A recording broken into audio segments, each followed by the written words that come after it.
través de la señal de Radio Televisión de Veracruz, es un gusto saludarles en este estudio de Sororidades. El día de hoy vamos a platicar con expertos y expertas también acerca de un tema que todavía hay tabú, todavía hay mitos, todavía no sabemos qué pasa, incluso en nuestro vocabulario no sabemos ni cómo mencionarlo. VIH y SIDA, ¿qué son? ¿Qué es? Y bueno, de esta manera es como aquí en esta cuarta temporada de Sororidades lo ponemos en la mesa para ustedes. A través de nuestras redes sociales y a nombre de nuestra casa les damos la bienvenida. Aquí iniciamos.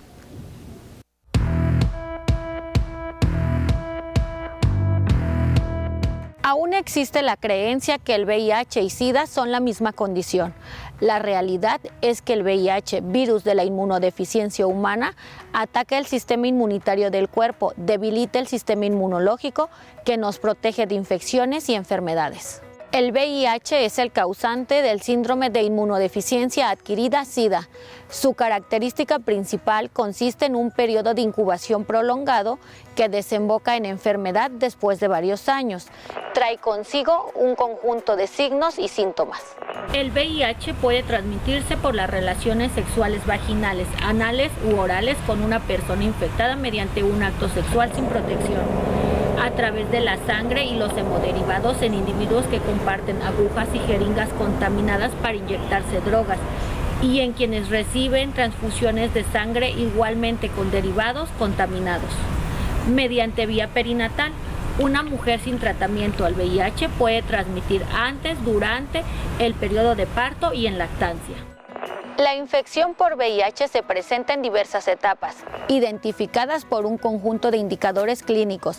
La fase de infección aguda inicia en el momento del contagio. El virus se replica constantemente e infecta los linfocitos.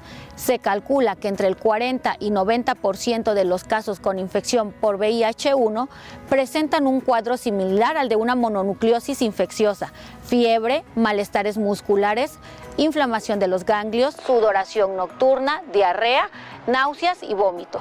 La fase crónica de la infección por VIH suele llamar también de latencia clínica, porque el portador es asintomático, es decir, no presenta síntomas que puedan asociarse con la infección. Los pacientes son asintomáticos gracias a que el sistema inmune tiene una gran capacidad para regenerar las células destruidas por el virus, pero puede presentar adenopatías y la disminución del conteo de plaquetas en la sangre. El SIDA constituye la etapa crítica de la infección por VIH.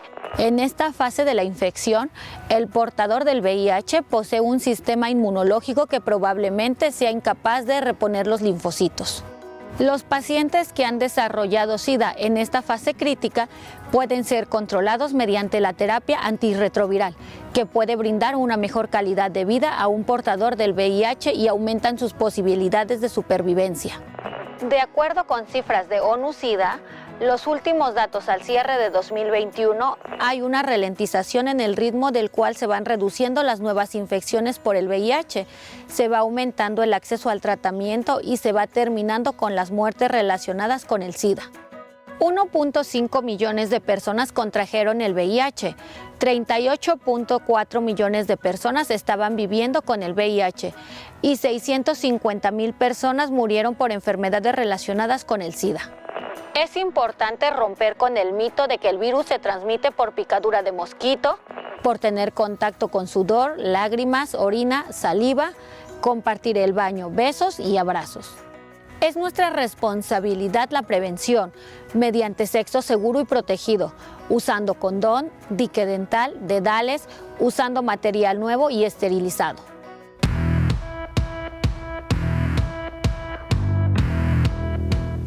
Y para disipar todas nuestras dudas y comentarios, que incluso a través agradecemos de nuestras redes sociales, en cualquiera de las plataformas de Sororidades, a través de Radio Televisión de Veracruz, cualquier tema y cualquier pregunta quedará disponible para que la podamos atender aquí en este espacio. Y bueno, pues quiero agradecerles a Irene Montserrat Delgado Bueno, vinculadora a la atención médica de AHF México, que hoy nos está acompañando. Muchas gracias. Hola, un gusto. Gracias, muchas gracias, Irene, por estar aquí en Sororidades. A Karina Santos Méndez, consejera aplicadora de pruebas rápidas de VIH de AHF México. ¿Cómo estás? Muy bien, gracias por la invitación. Gracias también, que hemos tenido el gusto de participar contigo en algunos talleres y charlas que son muy buenos, por cierto. Y Víctor Ruiz, comunicólogo, especialista en comunicación para la salud y creador de la organización AGNA Transmedia. Muchísimas gracias, Víctor. Muchas gracias a ustedes, a toda la producción, el canal 4 Más. Y además que, bueno, ha sido parte también. Los y las veracruzanas.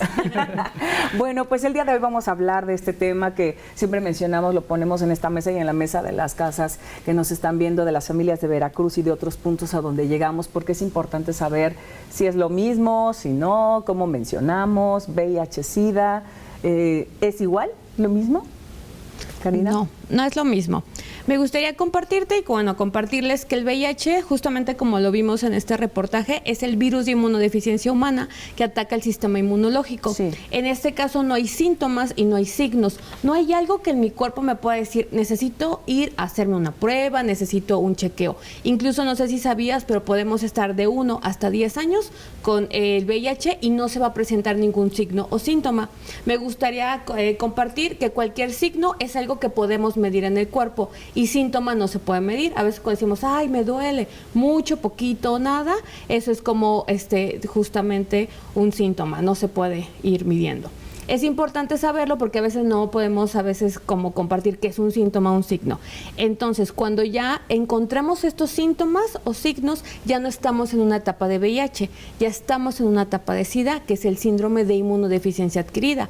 Aquí ya hay síntomas, ya hay signos y desafortunadamente hay infecciones o enfermedades oportunistas que con el tema del SIDA pues son unos cuadros un poquito más complejos, como tuberculosis, cáncer, entre otros. La ventaja es que si estamos en etapa de SIDA, tenemos nuestro tratamiento, un seguimiento puntual, podemos regresar a la etapa de VIH. El ideal es estar en la etapa de VIH y que no avance a la etapa de SIDA. Pues esto quiere decir que si alguna persona tiene, o habíamos mencionado que vive con VIH y no se da cuenta, o sea, no hay ningún síntoma. Esto ya se empieza a vincular hasta que se transforma, o qué pasa con SIDA, eso ya es. Entonces sí es importante hacer las pruebas y ahorita lo vamos a mencionar por qué. Entonces, en este caso, una persona ya tiene esta, digamos, que vive ya o que tiene el VIH, no se da cuenta.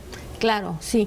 Es importante y como tú dices, la palabra clave es el testeo. Acercarnos a realizar una prueba en sentido de dimensionar si tenemos una situación de riesgo. Que en situaciones de riesgo sí tenemos interacciones sexuales donde no usamos condón, donde puede ser directamente sexo anal, vaginal u oral. También eso es importante, saber que las relaciones orales tienen una práctica de riesgo, ¿no? A veces decimos, ay, no, es menor, pero sí lo es. También sanguínea, como bien lo comentamos y se pudo ver en el video anterior, que son usuarias de drogas inyectables, y la vía vertical, que directamente es una persona que transmite durante el parto o directamente hacia hijo o hija por la lactancia. Pero hay que ir rompiendo ya estos mitos, como bien mencionabas, Karina, porque, por ejemplo, dicen, bueno, es que yo no quiero compartir, ya me conozco a una persona que tiene VIH y entonces, o que tiene SIDA, entonces ya no puedo ni tocar el mismo vaso, ni el plato, ni saludarle, ni darle un abrazo. ¿Esos son mitos ya? Son tabúes, son mitos que se siguen reviviendo y se siguen pasando, que generan homofobia, transfobia, xerofobia. Son situaciones que generan problemáticas de exclusión social, de problemas de desempleo, y de ahí quiero abordar también un tema que es importante sobre una cuestión social y una cuestión afectiva, emocional. Cuando una persona se ama, se quiere, se respeta y se cuida. Cuando se cuida, respeta a las demás personas. Por ende, tiene un cuidado de su persona y de las demás. ¿A qué quiero llegar con esto? Que una persona que se cuida, pues se hace su testeo. Es común, es como generar un hábito importante de cada 6 meses, cada año, después de tener una situación de riesgo, de tener una vida sexual que a lo mejor no te cuidaste, ir a hacerte tu prueba, ya que viene retomando es de adentro hacia afuera. Cómo está mi corazón, con quién me incluyo. Incluso podríamos hablar de energías, pero no es más allá, ¿no? Es cuestión social y afectiva. Cuando te quieres, te cuidas y te estás monitoreando, no solamente de un VIH, sino una VDRL para prevenir una gonorrea, una clamidia, etcétera, etcétera. Y aquí quiero llegar en cuestión social, porque muchas veces, y no hablo en una generalidad porque yo creo que nada es generalizable, a veces, pero principalmente el género femenino se preocupa más por las demás personas que por una misma. Primero está la mamá, primero están los hijos, primero está el marido, y y en última instancia se atienden. Y eso que va, también cuando yo he tratado personas, a mujeres que viven con cáncer, pasa eso, y lo he notado. Llegan ya a instituciones de prevención de cáncer o al tratamiento de cáncer con cáncer cervicuterino, como lo que se le llama ya cáncer tipo coliflor, porque ya está demasiado avanzado, o las mamas ya están con los tumores expuestos, porque lo dejan ya hasta el final. Porque primero tengo que trabajar, porque primero tengo que atender a mi familia, porque primero tengo que atender a mi marido, porque primero y después yo. Oye, ahorita eso que estás mencionando acerca del cuidado, ¿hay porcentajes, por ejemplo, entre hombres y mujeres, quién ha tenido más contagio? Por ejemplo, hablando a nivel México, y de acuerdo al último informe epidemiológico de Censida, en el 2022, al menos en México, hablando a nivel nacional, sí, fueron 10.644 casos en hombres, y en mujeres 1.730. El porcentaje de mujeres representa un 16%, hablamos de que es una cifra elevada, pero pues no la mayoría. Sin embargo, si ya nos volvemos solamente a voltear el estado de Veracruz, hubo 932 casos en hombres y 236 en mujeres.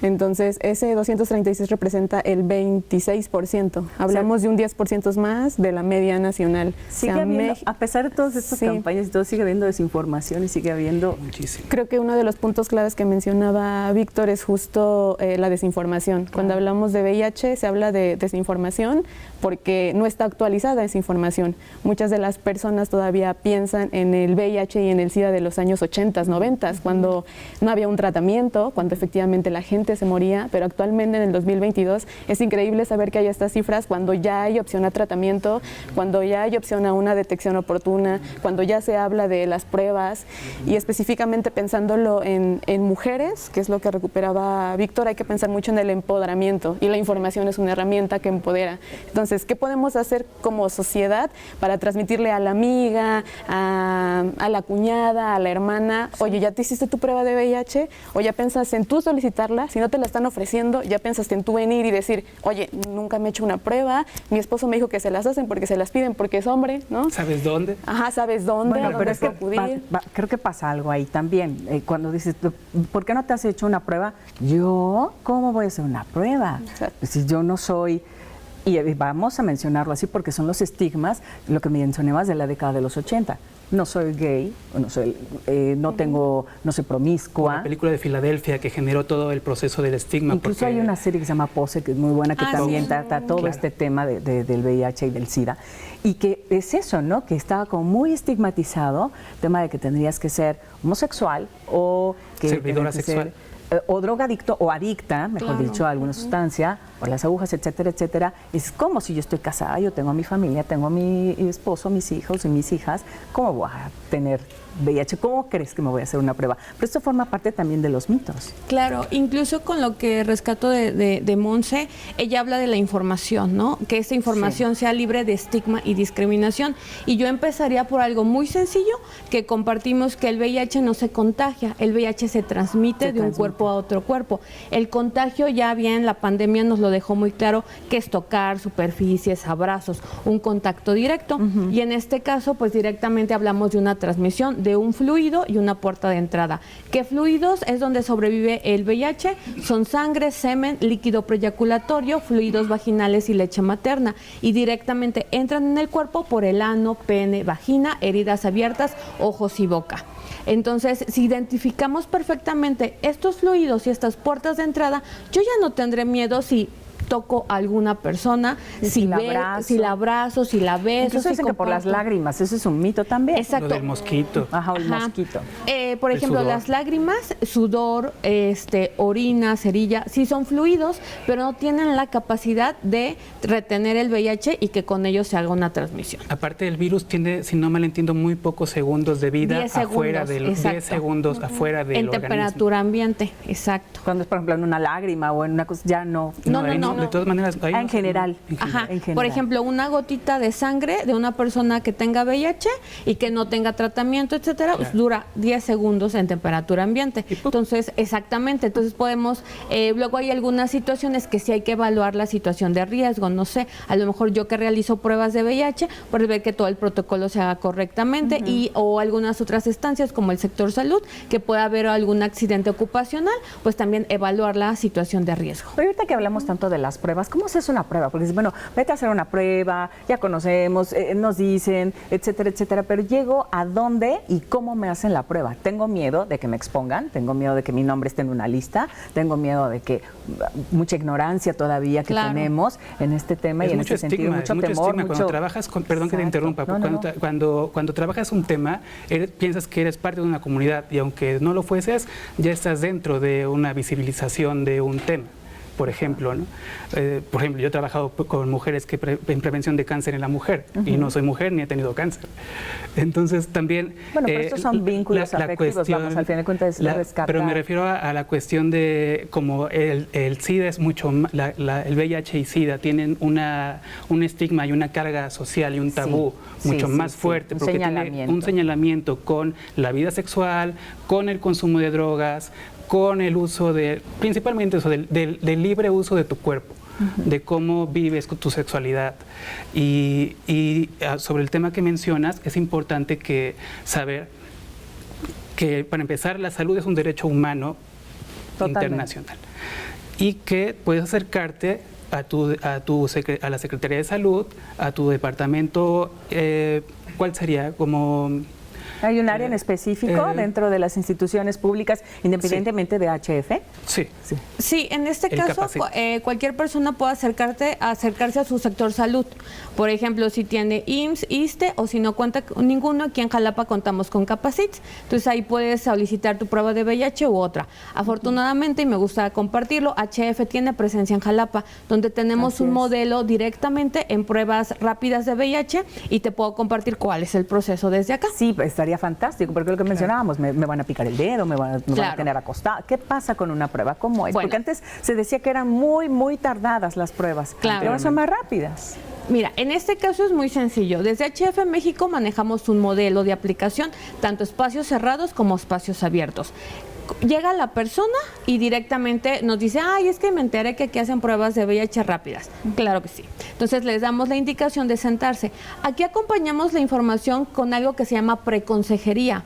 ¿Qué significa? Que cualquier persona que llegue directamente a nuestro punto de aplicación va a saber qué es VIH, qué es SIDA, los fluidos, puertas de entrada y cuál es el proceso de la prueba. No es lo mismo tener información de la escuela, de redes sociales, entre otras, y que puedas llegar muy alterada y decir, es que yo creo, se rumora que mi vecina, ejemplo, tiene VIH y yo me la encontré y le di un abrazo.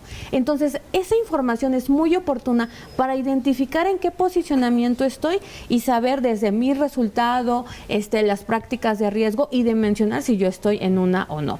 Ya que damos esta información y especificamos todo, se lee un consentimiento informado, donde directamente la persona acepta que quiso por voluntad propia, que nadie le está obligando a hacerse su prueba. Ya que lo lee, que lo llena, directamente pasamos a nuestro cubículo donde realizamos la prueba. Para eso son protocolos muy específicos y me gustaría compartirlos porque si vamos a otros espacios tenemos que revisar que sea de acuerdo a la norma 010. ¿Cuáles son? Va a llegar la persona, nosotras que realizamos la prueba, tenemos que directamente llega y ponemos nuestro material, que serían guantes, identificar nuestro espacio limpio, donde esté la prueba y lo que vamos a ocupar. Le vamos a solicitar a la persona que nos extienda su mano derecha y vamos a sacar una pequeña gota de sangre de nuestro dedo. Es muy sencillo, es una lanceta muy amigable que literalmente es retráctil, entra y sale y sacamos una gotita de sangre. Esta gotita de sangre la vamos a agarrar directamente y la vamos a poner en nuestra prueba. Vamos a mezclar nosotras con soluciones y a partir de 5 a 10 minutos tendrá su primer resultado. ¿Cuál es ese resultado? ¿Qué se genera en esa prueba? Claro, todas las pruebas rápidas tienen un control. La de control me va a marcar a mí o yo voy a interpretar que la prueba se hizo de la mejor forma. Si no se llegara a marcar control, yo por ende tendría que repetir la prueba. Ya. Cuando solamente marca control significa que es un resultado no reactivo, que lo interpretamos que no hay anticuerpos directamente en la persona de VIH.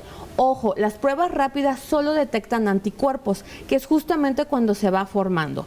Entonces, si mi primera prueba sale con control, es un resultado no reactivo y ahí yo directamente hago una postconsejería. ¿Qué significa? Yo entrevisto a la persona y si me comparte, oye, fíjate que yo no uso condón porque tengo el implante. Ah, pues mira, te comparto que el implante es un método hormonal, pero que solo nos apoya para embarazos no planificados. Queda libre infecciones de transmisión sexual, incluido el VIH. Claro. Entonces, ahí directamente, oye, fíjate que tuve esta situación. Entonces, de aquí se da un acompañamiento para referir y que la persona pues no se vaya justamente en ceros. Luego hay personas que me dicen, ay, ¿sabes qué? Es que no uso condón porque no me gusta, no sé usarlo, cómo se pone, y te contamos con todos los materiales para brindarlo. Esto es un caso no reactivo. Ahora, si la primera prueba me sale con un resultado reactivo, que venga control y directamente test de VIH, venga marcada, yo ahí le informo a la persona que su primer resultado es directamente reactivo. Por ende, yo tengo que hacer una segunda prueba de otra marca que es complementaria. Y entonces ya es cuando directamente nos vinculamos con la compañera Monse para que ella realice la segunda prueba.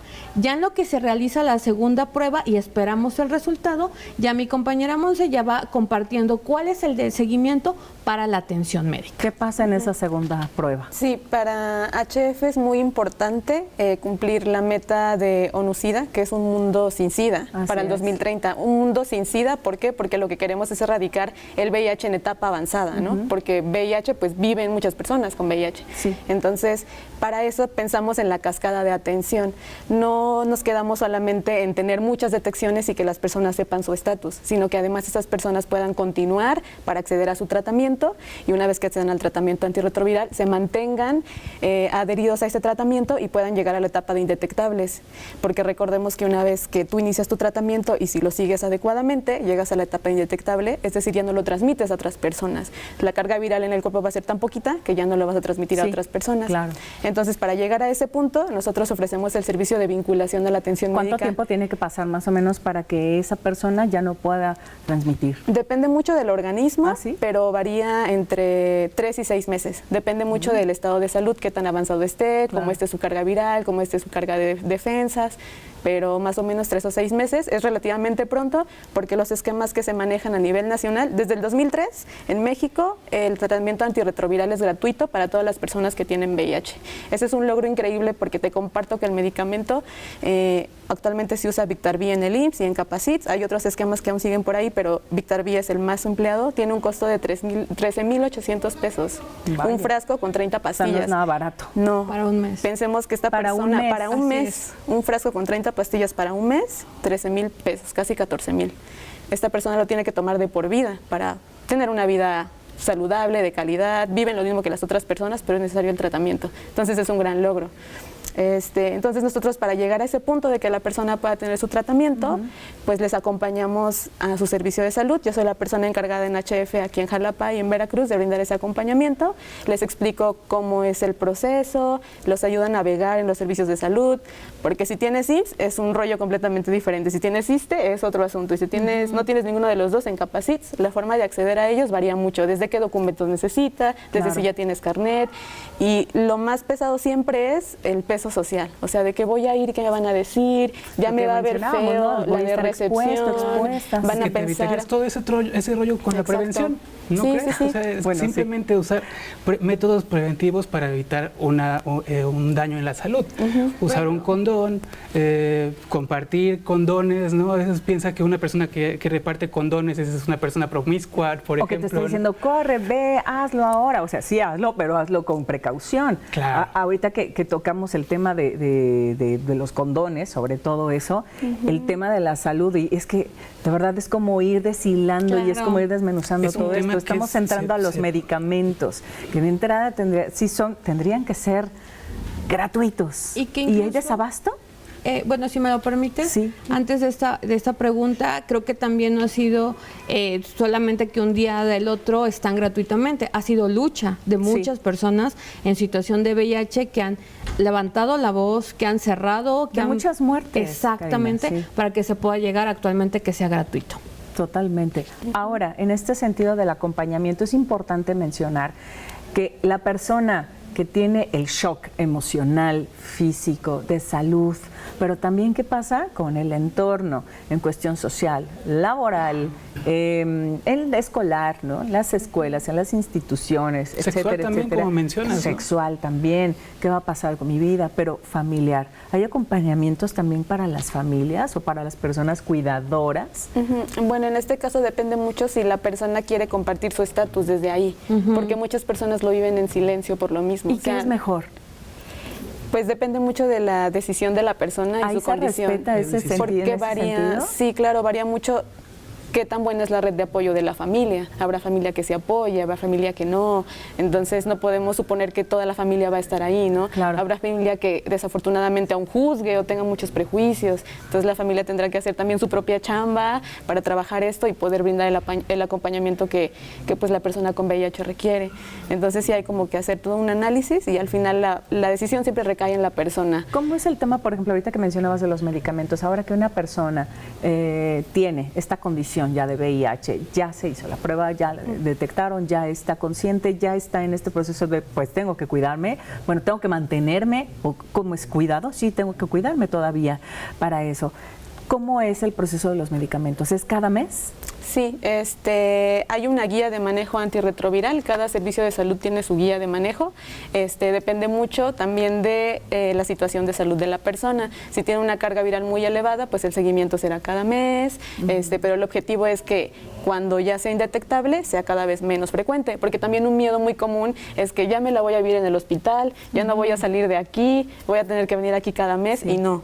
Entonces hay, por ejemplo, las recetas resurtibles que se dan cada 3 meses, ya la persona solo tiene que ir a recoger su medicamento, o en Capacit, por ejemplo, les dan luego medicamento para 3 meses y ya está indetectable. Entonces hay como formas de irse adecuando al, más bien que la persona haga que el VIH se adecue a su estilo de vida. No es tanto que la persona tenga que adecuarse a su condición, sino más bien...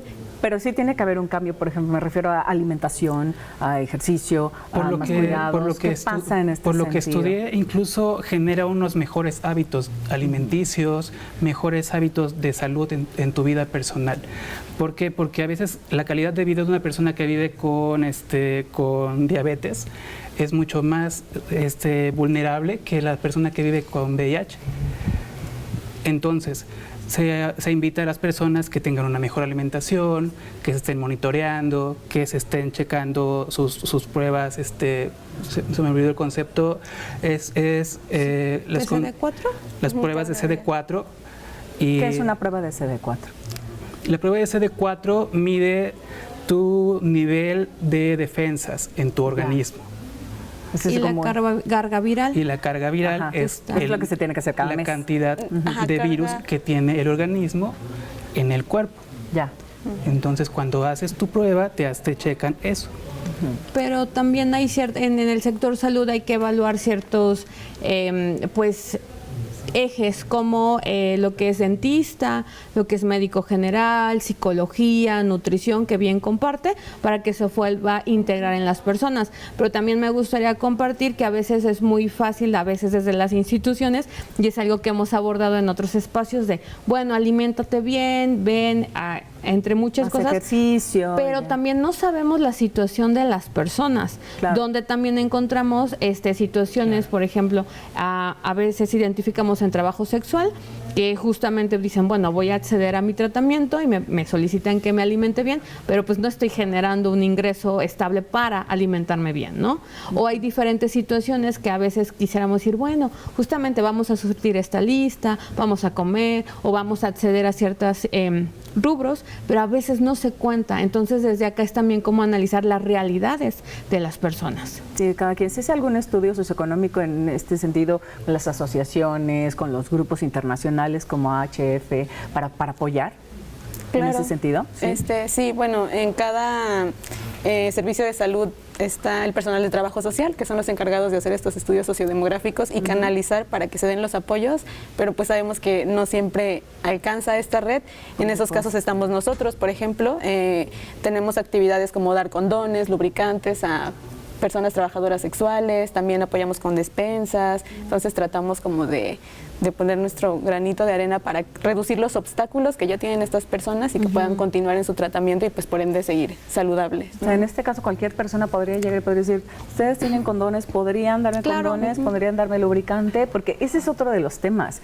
Hecho de las juventudes, no sé si ya están en este mood, en este chip de decir, pues necesito, si ya tengo una vida sexual activa, incluso también personas adultas que ya estamos en otras etapas de la vida, pero que al final de cuentas tenemos una vida sexual, ¿sí podemos acercarnos con ustedes para tener condones? Sí, desde HF México. Da todavía pena, incluso ¿no? tenemos nuestra propia línea de condones. Se llama Marca Love de HF México, son totalmente gratuitos y los distribuimos en los puntos donde tenemos en el país. Y por ejemplo, en Jalapa, si la persona se va a realizar su prueba, al final le regalamos condones, lubricantes e información directa. Y si dicen, bueno, no me quiero hacer mi prueba o todavía no estoy en tiempo de hacerme mi prueba, pueden ir directamente al punto de aplicación, que estamos miércoles y jueves de 3 a 8 en Zamora número 19. Va la persona y dicen, ay, ¿me pueden regalar condones? Y les regalamos condones y les invitamos cuando las personas decidan a realizarse su prueba. Eso está maravilloso. Claro. La compañera Karina mencionaba un concepto que me gustó mucho, que es la educación. Y lo retomo desde la certificación que dio la Fundación, que normalmente por ejemplo, la generación 90s, 80s, la educación sexual fue basada a través del miedo. Claro. Y lo vemos en, por ejemplo, los estigmas sociales, sí. Pero manejábamos el concepto de educación a través del miedo. ¿Por qué? Porque cuando íbamos, por ejemplo, en la secundaria o en la primaria, yo que soy generación 90, en manera personal, que nos llevaban a la escuela pública, ¿qué era lo que te mencionaban? ¿O cómo era tu educación sexual? Sí. Por ejemplo, simplemente te llevaban a la salón audiovisual, te ponían un pene literalmente en la pantalla, lleno de gonorrea, con fluidos, una vagina, ¿no? Con cáncer cervicouterino horrible, o sea, y te genera todo un pavor acerca de tu vida sexual. Y que la solución era no tengas sexo, para que no llegues a esto. Y te siembran miedo. Claro. Entonces, actualmente la educación va variando. Oye, además en casa no te decían, ven, hijo, hija, siéntate, vamos a platicar, esto es así y asado. ¿Cuántas mujeres menstruaron para que te puedas cuidar? Sin saber que había un periodo, por ejemplo. Sí, claro. Bueno, y además, ¿cuántas mujeres han sido o han tenido esta situación de que ahora ya tienen la condición o ya están con VIH desde casa? Y entonces, es verdad, donde tiene estas estadísticas de que muchas mujeres casadas, pues el marido era quien llegaba y pues dentro del matrimonio, como se sabe, ellas pues fueron o ya ahora tienen esta condición de VIH, ¿cierto? O sea, dentro de estas estadísticas que hay. Sí, la estadística apunta que la mayoría de las mujeres que viven con VIH actualmente lo adquirieron por su pareja estable. Esa es una realidad. Volvemos al punto del empoderamiento, ¿no? Tal vez si ellas hubieran tomado la decisión de hacerse una prueba, porque además se enteran del diagnóstico cuando detectan a la pareja. Pues es que como si estoy casada, ¿cómo voy a usar condones si tengo a mi marido? Si somos dos personas. Esa es como también una idea. Entonces logran acceder a la prueba cuando la pareja se detecta o porque se embarazaron y se las hicieron, pero no es que por ellas mismas les oferten una prueba, ¿no? También lo que habla de un diagnóstico tardío, porque también las mujeres son las que se detectan en periodos más avanzados por lo mismo. Entonces, que incluso desde HF tenemos varias estadísticas y acciones en tema de prevención. Por ejemplo, vamos a espacios donde nos soliciten a dar la información. Entonces, cuando vamos con grupos de mujeres, a lo mejor desde los 20 hasta los 50, pueden decir, ay, yo nunca he solicitado una prueba porque no me sentía en en riesgo, ¿no? Entonces, cuando decimos, bueno, riesgo, fluidos, puertas de entrada, analizas y dices, bueno, a lo mejor yo tengo una pareja estable, casual, o tengo una pareja estable o varias parejas, ¿no? Sí. Entonces no hay que darle como esta parte de estigma, sino decir, bueno, me voy a hacer mi prueba e igual puedo invitar a mis parejas a realizarme, a hacerlas juntas, conjunto, ¿no? Claro. ¿Qué pasa ahora, por ejemplo? No, Víctor. Hablaba acerca de, detrás de cámaras mencionábamos acerca de un tema, como mencionas también, de que una mujer también tiene derecho a una vida sexual después de la adultez. Por supuesto. Y incluso convives con mujeres que a lo mejor a su edad, a tercera edad, ya no saben lo que es un orgasmo o les es un tabú la masturbación. Entonces, ¿cómo van a exponer, a prevenir, a testearse sobre VIH o SIDA? Sí. Y que también no recae directamente en las mujeres, desde mi perspectiva, porque también creo que volvemos a revictimizar. Es un cuidado, es cuidado personal. Justo, y creo que también es como una situación social que encontramos desde la familia, desde las redes, la educación, los accesos, ¿no? Entonces, que considero que afortunadamente desde acá, desde la chamba, podemos ir a estos espacios en comunidad en Jalapa, abordar de qué es un pene, qué es una vulva, qué es una vagina, saber que son cosas diferentes. Y la aceptación también tenemos que bajar la información, claro, para saberlo, ¿no?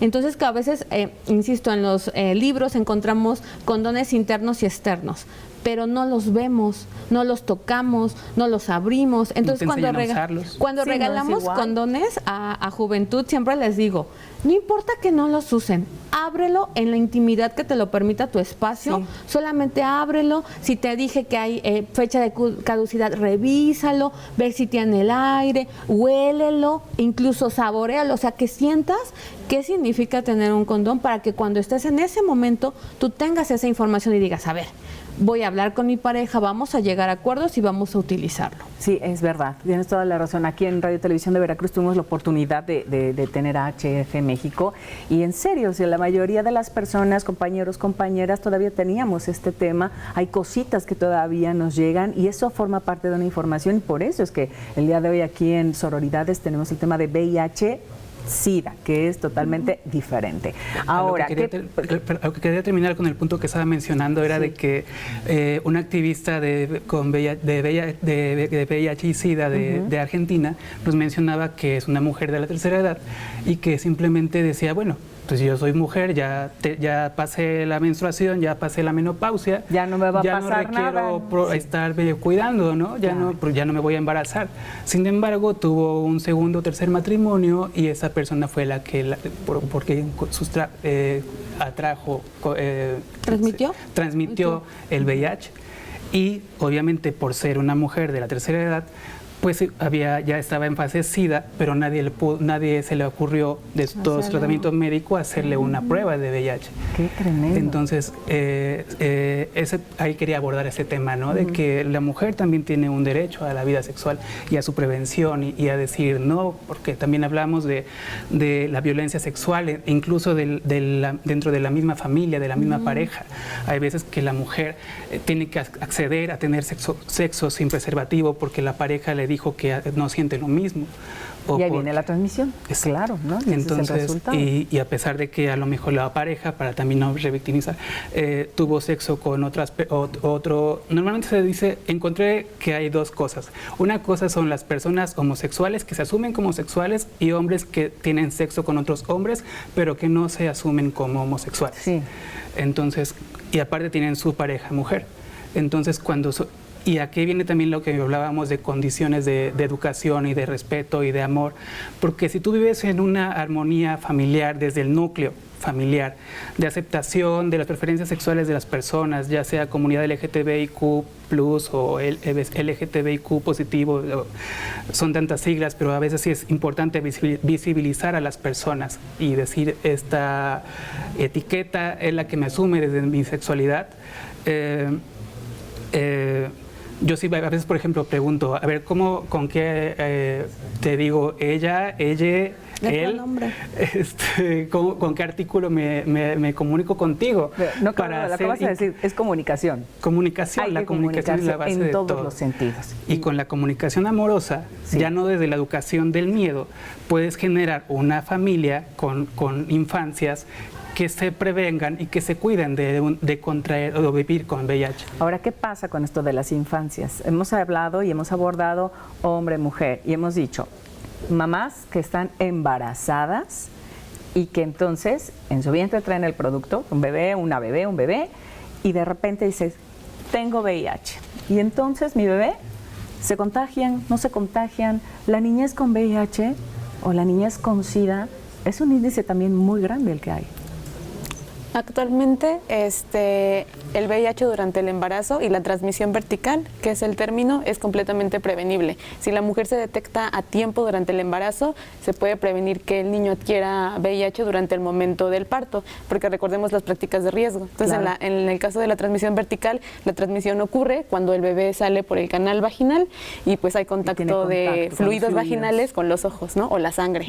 Entonces ahí es cuando hay probabilidad de que o sea, una mientras transmisión. Bebé dentro no se le da antirretrovirales a la mamá y se tiene el parto por cesárea y el infante nace libre de VIH. Ahora, desafortunadamente, aunque cada vez va disminuyendo más, porque eso también no se sabía hace 10 años, 15 años. Sí, cuando las mujeres van a hacerse su prueba y les preguntamos, ¿ya te has hecho tu prueba de VIH? Dicen, pues no, pero yo tengo 3 hijos, entonces a lo mejor me la hicieron. También no se notifica a la persona que se le van a realizar, o al menos en los embarazos luego te comparten que solo se le hicieron una vez, que por ende tienen que ser 3 veces, cada trimestre le tienen que hacer la prueba, porque volvemos a lo mismo, se piensa que las mujeres embarazadas ya no van a tener actividad sexual, cuando hay que sí tienen actividad sexual, ¿no? Entonces, justo, y también me gustaría abordar la leche materna, ¿no? Que a lo mejor el parto directamente puede estar muy bien, pero si encontramos situaciones de pobreza, situaciones que pues ahorillan exactamente a la mujer a amamantar a su hijo, porque puede haber escenarios donde diga, o le doy pecho o se me muere, ¿no? De una u otra forma. Entonces creo que justo es como identificar estas partes, porque a veces creo que, bueno, se vuelve a recaer en la revictimización de no, es que la mamá es quien transmitió, cuando hay una situación que hay que abordar pues de diversas aristas. Por ejemplo, y aquí, por ejemplo, retomo, la niñez con VIH, SIDA tienen acompañamientos, hay un índice mayor en infancias con VIH.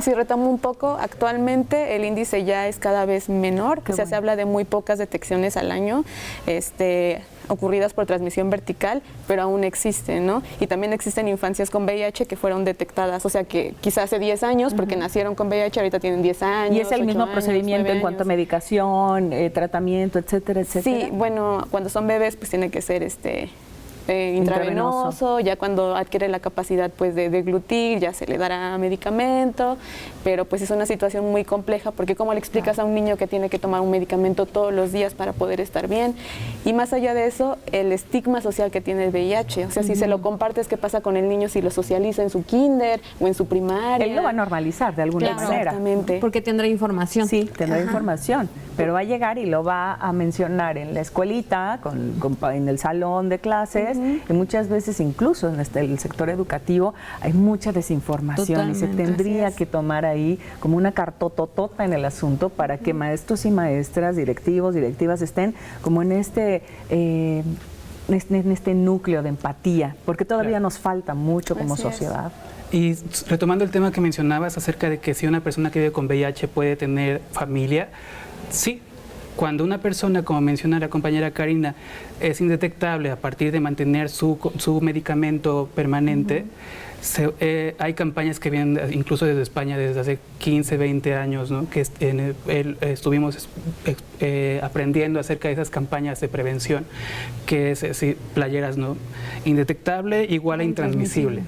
Ya. Eso significa que puedes procrear. Puedes generar un embarazo y puedes generar una familia. Y ayer o antier leí, creo que también en ONU-SIDA México, que la tasa de vida de las personas aumentó 10 años más. Si de por sí llegaba una persona que vive con VIH a 60, 50 y tantos, aumentó a 74, 75 años de edad.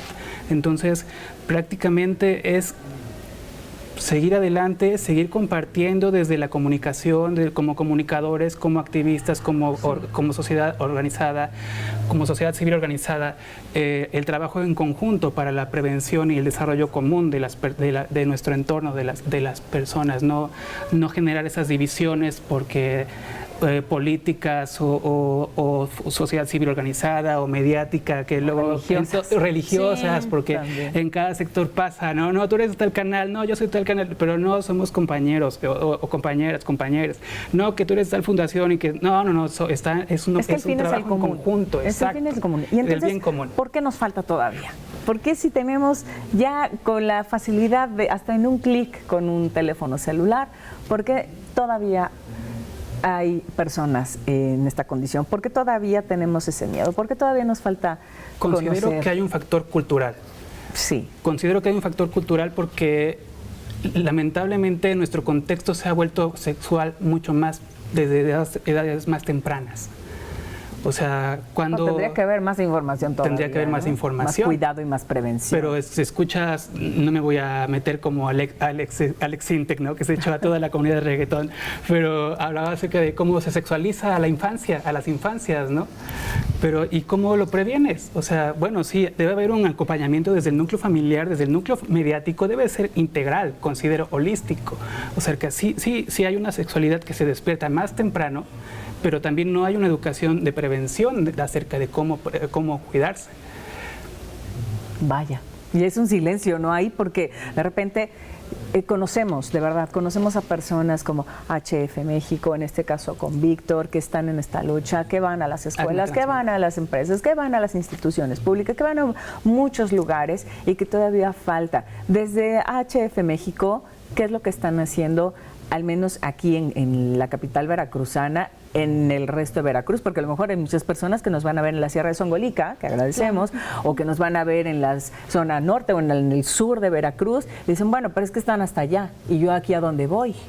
Bueno, de aquí tenemos varias situaciones. Por ejemplo, desde HF México contamos desde asistencia a vinculación. Sí. Por ejemplo, si en algún estado, incluso del país, directamente vas a un laboratorio, te haces tu prueba, sale un resultado reactivo y tú no sabes a dónde acudir, ahí tenemos como directamente números, donde está la región norte, centro y sur, donde gratuitamente te van a acompañar, ¿no? Ya sea por llamada, mensaje, y te van a canalizar o dar una orientación directa hasta que obtengas tu tratamiento. También tenemos una línea de consejería que oye, me quiero hacer mi prueba y estoy, no sé, en Córdoba, ¿dónde puedo? A lo mejor si no está directamente el staff de HF México, desde acá referimos en qué espacio que no te violenten, que sea libre, que sea seguro, puedas acercarte. Y bueno, también tenemos una línea directamente de atención médica, porque a veces justo este miedo de, ay, no, es que si voy con el doctor y le comento que tengo prácticas anales, me va a decir, me va a regañar y no lo sé. Claro. Entonces, desde ahí también y que se ha pasado, ¿verdad? Exacto. Sí. Entonces, desde ahí directamente es un WhatsApp muy amigable donde compartes tu situación y médicas especializadas en HF te da un seguimiento y a lo mejor ya no tengas que irte, no sé, a una consulta general, sino puedas ir directamente a una prueba, a un laboratorio y de ahí te van dando seguimiento. Aparte de todo lo que realizamos, que son talleres donde nos inviten, siempre decimos, Jalapa somos todoterreno. Sí. Entonces, algo que me enorgullece mucho es que vamos a comunidades, a espacios donde nos solicitan información, vemos si son población clave para realizar pruebas y nos estamos moviendo pues para llevar los servicios. Me encanta, eso me encanta. En cuestión legal, porque ya el tiempo se nos está yendo, pero en cuestión legal, los derechos de las personas que tienen VIH o que tienen SIDA, que de repente les corren del trabajo, no les dejan estudiar, no les dan los servicios de salud, ¿no? De escuelas, etcétera, etcétera. ¿Qué pasa ahí? ¿Se pueden acercar con ustedes también? Sí, todas las personas que viven con VIH tienen una cartilla nacional que ampara sus derechos. Entonces, basándonos en eso, se pueden hacer muchas acciones legales. También ha sido un trabajo el que se haya logrado esto, pero se pueden tomar acciones legales. Específicamente desde HF tenemos también el departamento de abogacía, donde hay una persona especializada que apoya en estos casos. Y lo más importante siempre es romper el silencio. O sea, si pasaste por una situación de discriminación, tomar la decisión de tomar acciones legales, porque eso suma a que a otras personas no les vuelva a ocurrir. Porque a veces, más que ya estén los derechos y todo, es que tú tomes la decisión de si pasaste pasaste por una situación, oye, voy a hacer algo porque es injusto, ¿no? No, y además tienes leyes como la ley Olimpia, por ejemplo. Claro, pero además, si nosotros como familiares, acompañantes, amistades, etcétera, Claro. etcétera, conocemos esto, podemos dar ese acompañamiento o esas, ¿sabes qué? Acércate con, ahí está esta cartilla, porque no lo sabíamos. Por o muchas veces ejemplo, no lo un sabemos. derecho que traigo a la mesa de lo que estamos abordando es que mujeres con VIH pueden tener una gestación por decisión, ¿no?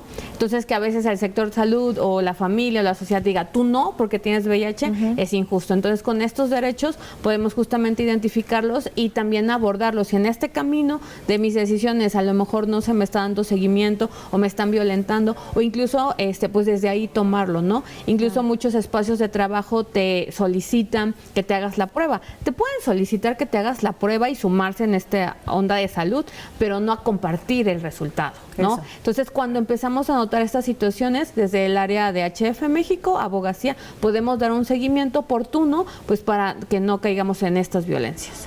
Oigan, pues de verdad que se quedan Antes de muchas terminar, preguntas. estaría Sí. padre que podríamos trabajar en conjunto también para las personas de lenguas originarias, porque a veces Claro, también no sí, están, claro, en todas estas nos zonas ven de en la- todo el estado, Sí, estamos sí, hablando en Nahua, vaya, En es todas las importante lenguas. enseñar, porque en mi caso me ha tocado trabajar en Sierra también, en comunidades hablando acerca de derechos humanos, enfocándolos en producción, pero había ahí derechos humanos, género, etcétera, etcétera, y era así como de escondidas, miren, chicos, chicas, esto es un condón, ¿no? Así sí. No tienes que embarazarte a los 15, no eres dejada o dejado a los 14, 15 años, pero y le mando muchísimo cariño a todas mis familias de la Sierra y muchas gracias por la invitación Oye, y muchas gracias Víctor, a la producción también. Y además en ACNA Transmedia, ¿no? Para poderles encontrar en HF México también y que de alguna manera yo creo que esto se abre también para hacer, como bien mencionas, estas redes de apoyo, estos vínculos que se tienen que hacer, porque debemos de tener esta empatía como sociedad,